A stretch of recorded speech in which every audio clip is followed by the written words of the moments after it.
Hello नमस्कार दोस्तों, स्वागत है आप लोगों का सिविल्स एजुकेशन पीसीएस में। यहाँ पे हम लोग बजट 2024 2025 के कुछ फैक्ट यहाँ पे देखेंगे। रिवीजन कर रहे हैं एक्चुअली, ठीक है। आई दृष्टि में तो हम लोग कर ही चुके हैं। यहाँ पे इन शॉर्ट देख ले रहे हैं, ठीक है। इन शॉर्ट देख ले रहे हैं, काफ़ी मदद मिलेगी। यहाँ पे सारी चीज़ें रिकॉल हो जाएंगी एक बार।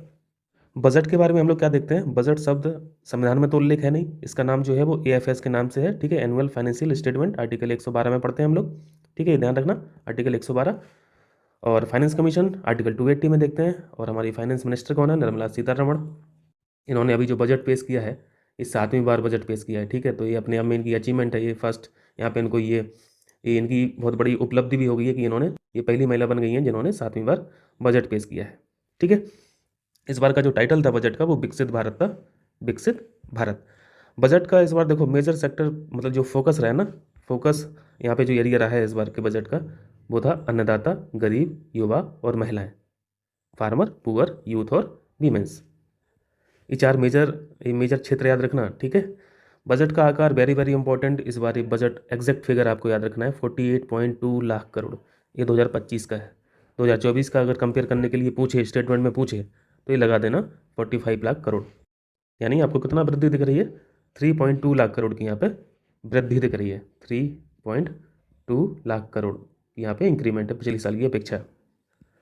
बजट एलोकेशन यहाँ पे देख लेते हैं। पूछा जाएगा कि इस बार के बजट 2024 और 2025 में सबसे ज़्यादा बजट कौन से विभाग नहीं बोलना चाहिए, मिनिस्ट्री को दिया गया है। तो ये देखिए यहाँ पे रक्षा के लिए, डिफेंस के लिए 4.54 लाख करोड़ सबसे ज़्यादा बजट एलोकेट हुआ है। डिफेंस के लिए पहला स्थान है, ठीक है। ध्यान रखना, डिफेंस के लिए फिगर भी याद रखना है 4.54 का। उसके बाद ग्रामीण विकास, रूरल डेवलपमेंट को दिया गया है पैसा 2.65 लाख करोड़, दूसरा स्थान है इसका। कृषि और संबंधित क्षेत्र जो है, एग्रीकल्चर और एलिड सेक्टर जो होता है 1.5 लाख करोड़। ये तीन डेटा आपको ध्यान रखना है। 4.54 रक्षा के लिए, 2.65 for rural development, 1.51 for agriculture and allied sector. Clear? बस तीन पर्याप्त है यहाँ पर। पूछा जाएगा तो तीन में हो जाएगा काम। अब देखें कुछ इंपॉर्टेंट फैक्ट देख लेते हैं फटाफट। यही देखना है हम लोगों को बस, और कुछ नहीं। 2-4 मिनट में वीडियो खत्म भी हो जाएगा। इस अगर पूछा जाए कि इस बार के बजट में कौन से टैक्स को ख़त्म कर दिया, तो लगा देना एंजल टैक्स। अगर एंजल टैक्स के बारे में पूछे कि ये भाई क्या टैक्स होता है, कौन सा टैक्स होता है, लगता कहाँ पे है? स्टार्टअप जो होते हैं ये अपनी जब फंडिंग करते हैं तो इनको टैक्स देना पड़ता है, उसी को एंजल टैक्स बोलते हैं। तो फंडिंग पर अगर टैक्स गवर्नमेंट लेगी तो फिर यार इनको प्रमोशन कहाँ से मिलेगा? स्टार्टअप है वो तो, है ना, अभी तो शुरुआत ही कर रहा है वो। शुरुआत में ही अगर गर्दन पकड़ लोगे तो फिर दिक्कत हो जाएगी ना। तो ये फिर गवर्नमेंट ने ख़त्म कर दिया। मतलब अब एम्पावरमेंट, मतलब थोड़ा सा प्रमोशन होगा, है ना, बढ़ावा मिलेगा स्टार्टअप को। तो इसी पर्पज से ये एंजल टैक्स को ख़त्म किया गया। कॉर्पोरेट टैक्स इस बार देखो, कॉर्पोरेट टैक्स तो समझते हैं, जो कंपनीज वगैरह देती हैं अपने प्रॉफिट पर, जो उनको मुनाफा होता है उस पर ये देना पड़ता है उनको। तो फॉरेन कंपनीज जो अभी तक निगम कर देती थी वो 40% था, ठीक है। लेकिन इस बार के बजट में 35% कर दिया। तो क्वेश्चन देखो कैसे पूछेगा। पुराना कॉर्पोरेट टैक्स कितना था फॉरेन कंपनी पर? 40%। नया पूछेगा तो 35% ऑप्शन में दिखेगा। अगर कमी पूछेगा कि इस बार में कमी कितनी की गई, तो आपको 5% दिखेगा ऑप्शन में। तो ये तीनों तरीके से आपको ध्यान रखना है। क्लियर बात है? चलिए नेक्स्ट देखिए। नेचुरल फार्मिंग के तहत भारत सरकार का इस बार इस बजट में क्या टारगेट रखा गया है? देखो यार, नेचुरल फार्मिंग वाली बात है ना, तो इम्पोर्टेंट हो जाती हैं। 1 करोड़ किसानों को नेचुरल फार्मिंग के अंतर्गत लाना है, ठीक है। ये इस बार का टारगेट है, इस बजट में ये टारगेट दिया गया है। अगर पूछा जाए हेल्थ सेक्टर में कितना पैसा भैया बांटा गया है, आवंटित किया गया है, तो फिगर याद रखिए 89287 करोड़, ठीक है। 89287 याद रहेगा, 89,287 करोड़। तो सबसे ज़्यादा जो हुआ था वो तो डिफेंस में देखा था, ठीक है। उसके बाद रूरल डेवलपमेंट में देखा था। यहाँ पे कुछ और देख लीजिए, ये भी सेक्टर इंपॉर्टेंट है। शिक्षा का अलग से पूछा जा सकता है, शिक्षा का 1.25 लाख करोड़। स्वास्थ्य का भी हम लोगों ने देख ही लिया, 89287 करोड़, ठीक है। होम अफेयर्स जो हैं 1.5 लाख करोड़, और आईटी टेलीकॉम में ये 1.16 करोड़। तो कोशिश कीजिए आपको याद क्या रखना है, हेल्थ का याद रखें और आप यहाँ पर शिक्षा का याद रखें, ठीक है। स्टैंडर्ड डिडक्शन जानते हैं, जब आप जॉब में आएंगे तो आपको जानकारी होगी इसकी। देखो हम बता देते हैं। आप सरकारी कर्मचारी बन जाएंगे, एम्प्लॉय बन जाएंगे, तो आपको सैलरी मिलेगी, ठीक है। सैलरी मिलेगी तो जिस स्लैब में आएंगे आप, ये स्लैब है, जिस भी स्लैब में आप लाई करेंगे तो आपको इनकम टैक्स भरना पड़ेगा, ठीक है। इनकम टैक्स भरना पड़ेगा। तो इसमें इनकम टैक्स भरने के लिए एक फॉर्म भरा जाता है ITR फॉर्म। क्लियर? तो ITR फॉर्म में ये आपको राहत दी गई है, 50,000 की छूट देता है गवर्नमेंट, ठीक है। पहले देता था 50,000 रुपये की। जैसे मैं मोटा मोटा बता दूं, जैसे आप 7 लाख की आपकी सैलरी है, ठीक है, एनुअली, साल भर में आपको 7 लाख रुपये मिलता है, तो 50 लाख स्टैंडर्ड डिडक्शन ये ऑटोमेटिक हो जाता था आपकी सैलरी से। ये गवर्नमेंट की क्या थी, ये राहत थी, यानी आपको 7 लाख पर टैक्स नहीं देना है, 6.50 यानी 6.5 लाख पर टैक्स देना है। अब यही 50 लाख से इन्होंने बढ़ाकर कितना कर दिया, ये कर दिया 75,000। मान लो 7 लाख थी ना आपकी सैलरी, तो 50,000 के हिसाब से तो 6.5 लाख पे ही टैक्स देना था, लेकिन अब 75,000 की आपको छूट मिल गई है, तो अब कितने पे देना होगा टैक्स, 6.25 पे। तो ये राहत हुई कि नहीं हुई, तो ये थोड़ी सी राहत होगी। तो आपको ये डेटा याद रखना है 75,000। अगर पूछे स्टैंडर्ड डिडक्शन की न्यू लिमिट क्या है, तो 75,000 लगा देना। इस बार के टैक्स स्लैब देखिए, 3 लाख तक अगर आपकी सैलरी है तो आपको कोई टैक्स नहीं देना है। 3 से 7 के बीच में लाई कर रहे हैं तो 5% देना पड़ेगा। 7 से 10 तो 10 देना पड़ेगा। 10 से 12 लाख है तो 15% देना पड़ेगा। ये किसी एक को पकड़ के पूछ लेगा क्वेश्चन, ठीक है, कि 10 से 12 लाख तक में कितना इनकम टैक्स, ये जो रेट है, तो 15% लगाना है। 12 से 15 20% है। 25% की कोई स्लैब नहीं है, ठीक है, ध्यान रखना है। और 15 से ज़्यादा है अगर, तो सीधा फिर 30%, 20% से सीधा जंप है 30%। तो किस तरीके से यहाँ पे 0 5 10 15 20, फिर उसके बाद सीधा 30 प्लस यहाँ पे 10 कर दिया।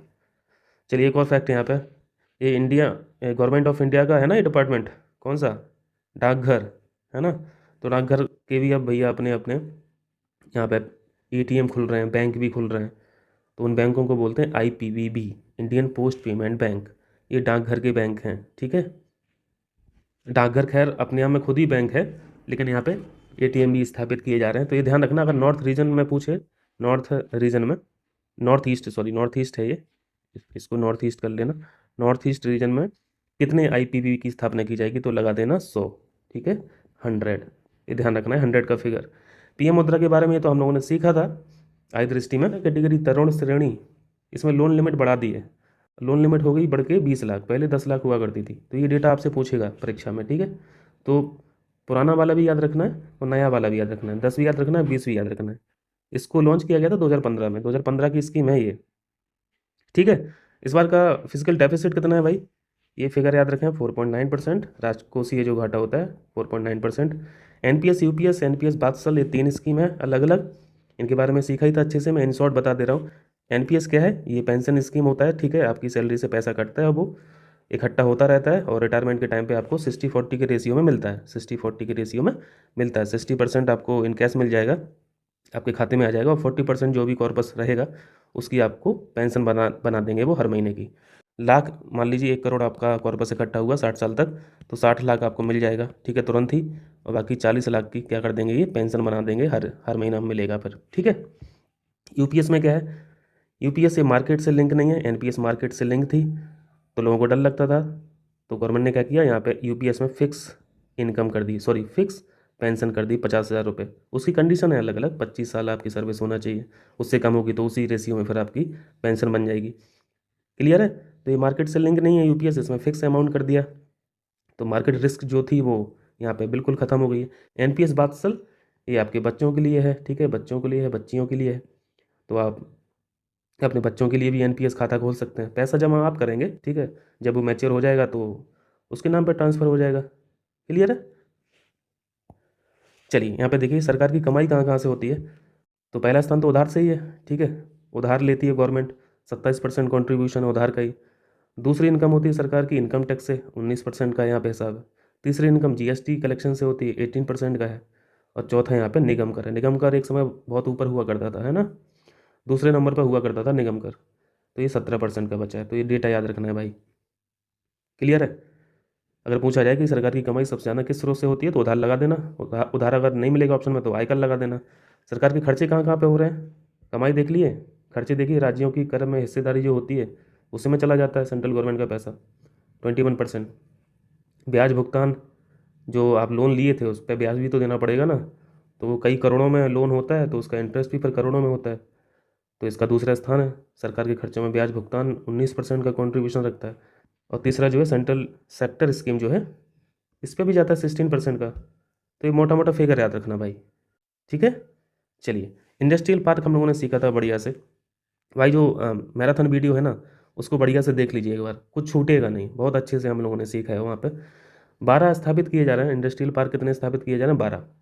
12 में से यूपी से पूछेगा कितने हैं भाई, तो यूपी से 2 हैं। ध्यान रखिए क्वेश्चन बिल्कुल छपा हुआ है। 2 कहाँ कहाँ पे स्थापित किए जाएंगे? पहला है आगरा, दूसरा है प्रयागराज। ठीक है, प्रयागराज। इन 12 में से 2 यूपी से हैं, एक है आगरा, दूसरा है प्रयागराज। क्लियर? चलिए इसको देखिए। पीएम आवास योजना कितना आवंटन किया गया है? 1 लाख करोड़ रुपए आवंटन किया गया है पीएम आवास योजना के तहत। पीएम किसान हम लोग जानते हैं, किसान सम्मान निधि बोला जाता है ना इसे। फुल फॉर्म देखना किसान का तो किसान सम्मान निधि है। इसके लिए बजट अलॉटमेंट है 60,000 करोड़ का। ये डेटा भूलना नहीं है, क्योंकि बहुत लिमिटेड पढ़ रहे हैं। और ये जो स्कीम है ये मेजर स्कीम है गवर्नमेंट की। और किसान सम्मान निधि में तो किसानों को पैसा दिया जाता है ना, 6,000 रुपये हर साल बांटती है, लेकिन किस्तों में बांटती है, 2-2 हज़ार करके। ठीक है, 3 किस्तों में 2-2 हज़ार करके दे देती है। पीएम सूर्य घर भी हम लोगों ने पढ़े थे। ये यूनिट पूछा जाएगा आपसे, कितनी यूनिट फ्री है बिजली? 300 यूनिट। कवरेज पूछा जाएगा आपसे, 1 करोड़ घरों को यहाँ पे कवर किया गया है। और सूर्य घर में तो जान रहे हैं ना, सोलर पैनल लगाने हैं आपको, सोलर पैनल में सब्सिडी दी जाएगी। ठीक है, मुफ्त बिजली योजना के नाम से इसको लॉन्च किया गया था। तो 300 यूनिट याद रखना है, 1 करोड़ याद रखना है, ये 2 फैक्ट हैं परीक्षा के लिए। तो इतनी बातें बजट में हम लोगों ने रिवाइज की हैं। ठीक है, तो बढ़िया से रिवाइज करते रहिए, खुश रहिए, मस्त रहिए। मिलते हैं फिर अगले वीडियो में। Thank you. सपोर्ट करते रहिए यार चैनल को, है ना। ये चैनल मेरा तो है नहीं, किसका है? आपका है यार, है ना।